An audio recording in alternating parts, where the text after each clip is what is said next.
Hello there, welcome to Minecraft, and today we have for you controlling statues in Minecraft. So I can knock out that block with my Dominion Rod right here. That's an item from The Legend of Zelda.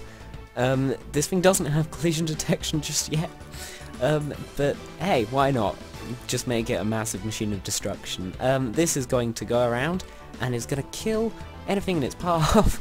And this will move wherever you move. If you move forwards, it will move, I guess, backwards to it, but yeah.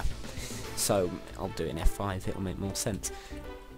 I'll move that way, they'll move that way, I'll move the other way, I'll move forward, it'll move forward, I'll move backwards, it'll move backwards.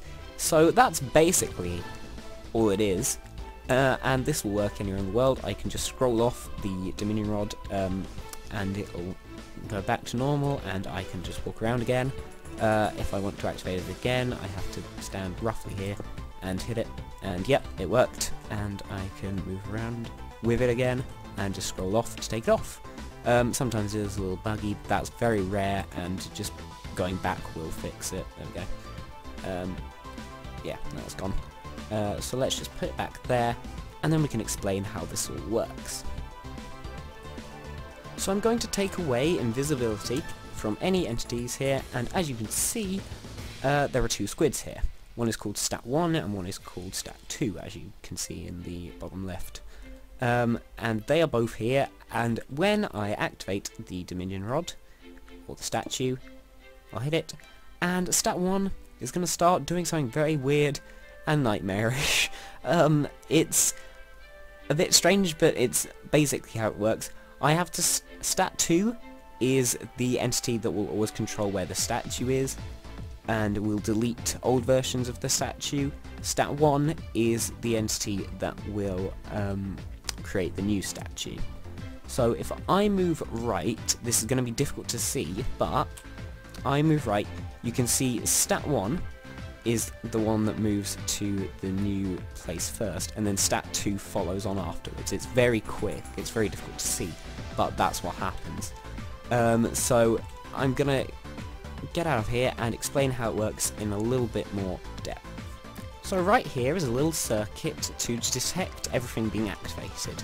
So we have a fill clock here, and this is going to activate a execute command, which is also a test 4 command.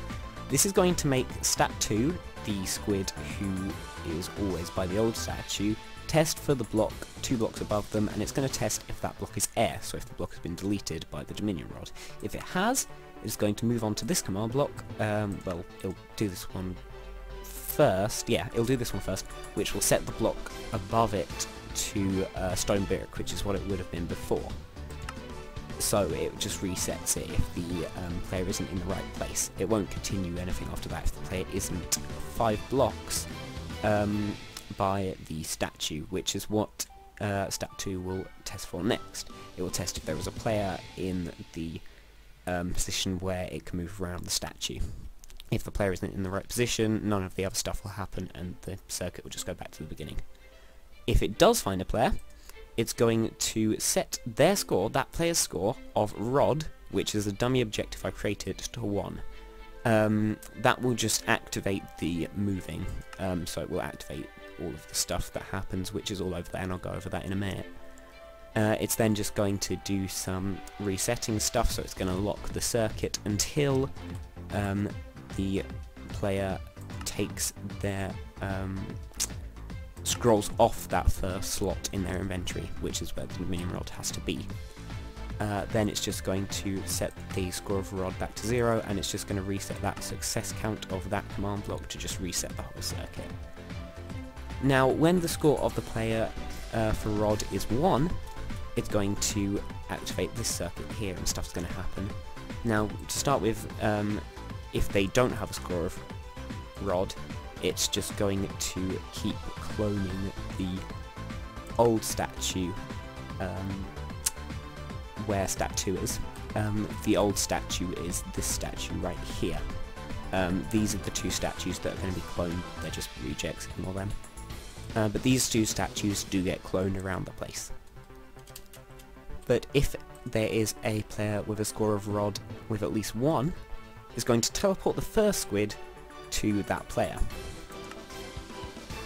It's then going to just reset that comparator so it can happen again, and it is going to teleport stat 1 5 blocks relative to the player, so 5 blocks forward. It is then going to tell stat 2, the one who is still by the old version of the statue, to fill the area around it with air. Then stat 1 is going to clone the new statue, that one right there, and it's going to clone it in the position it's in. Stat 2 is then going to teleport to stat 1. So the cycle just keeps going as long as the player has a score of rod of min 1. And that's pretty much it. It's reasonably simple. It gets a little complicated, and if you want to add collision detection, you have to mess around with teleporting the squids in specific areas. But it's not too hard to do. So I will include a world download for this, and you can try to test it out for yourself, although I wouldn't recommend just walking around this area, because it's kind of broken now. But yeah, there'll be a world download for this in the description. So thank you for watching. If you liked the video, give it a like. If you loved it, why not subscribe? Thank you for watching. Bye bye.